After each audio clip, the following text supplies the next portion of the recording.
আসসালামু প্রিয় দর্শক, এই রাস্তাটি হচ্ছে লক্ষ্মীপুর রায়পুর মহিলা কলেজ রোড।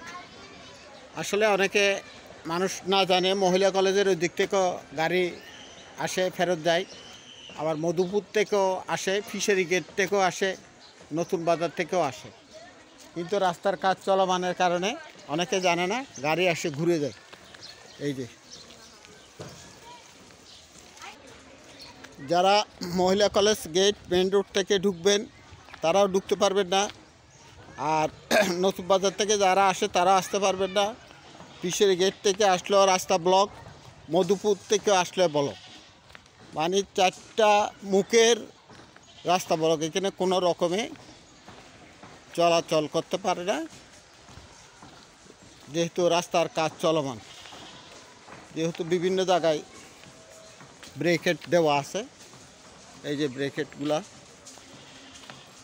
এই পাশে বন্ধ, এখানে কোনো মোটরসাইকেল বড় গাড়ি আসতে পারে না, হয়তো আরও 10-12 দিন সময় লাগতে পারে। সামনের দিকে দেখতে পাচ্ছেন, এটা হচ্ছে মধুপুর আর হচ্ছে মেন রোড থেকে মহিলা কলেজ সড়ক। আর এদিকে একটা রাস্তা গেছে, এটা হচ্ছে ফিশারি গেট সড়ক। আর আমরা ওই পাশে দেখতে পাচ্ছি, এটা হচ্ছে নতুন বাজার সড়ক। এখানে কোনো রকমে মোটরসাইকেল, অটো, সাইকেল সম্পূর্ণ পায়ে হাঁটা ছাড়া এখানে কোনো গাড়ি চলাচল করতে পারছে না, যেহেতু রাস্তার কাজ চলমান। হয়তো অনেকে না জানে গাড়ি নিয়ে এসে আবার ঘুরে যেতে হয়। তো মহিলা কলেজ গেট এটা হচ্ছে বালুতপ, এখানে চলাচল একদম নিষেধ। হয়তো একটু সাইনবোর্ড নতুন বাজার দিয়ে থাকলেও এটা পড়ে গেছে, অনেকে জানে না। অনেকে সিএনজি বড় গাড়ি আসে ফেরতে, এই যে মোটরসাইকেল নিয়ে যাচ্ছে ওরা এখন ঘুরবে। এই যে ওরা যাইতে পারে না, ওরা ঘুরে আসতেছে।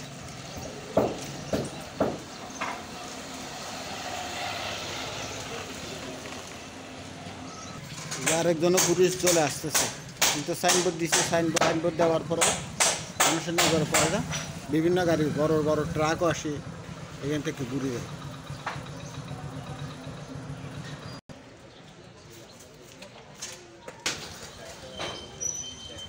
যিনি গেছিল উনিও ঘুরে আসতেছে, যে আরেকজন যাইতেছে উনিও ঘুরে চলে আসবে। এদিকে একবার টোটালে যাওয়া নিষেধ। কদিন পর্যন্ত রাস্তার কাজটা থাকবে, এখানে বন্ধ থাকবে? আগামীকালকে ডালাই হবে, হয়তো বা আরও 7-8 দিন থাকতে পারে।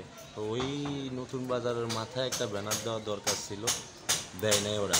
আমি নিজেও কয়েকবার তাদেরকে বললাম যে একটা ব্যানার দেওয়ার জন্য। ধন্যবাদ।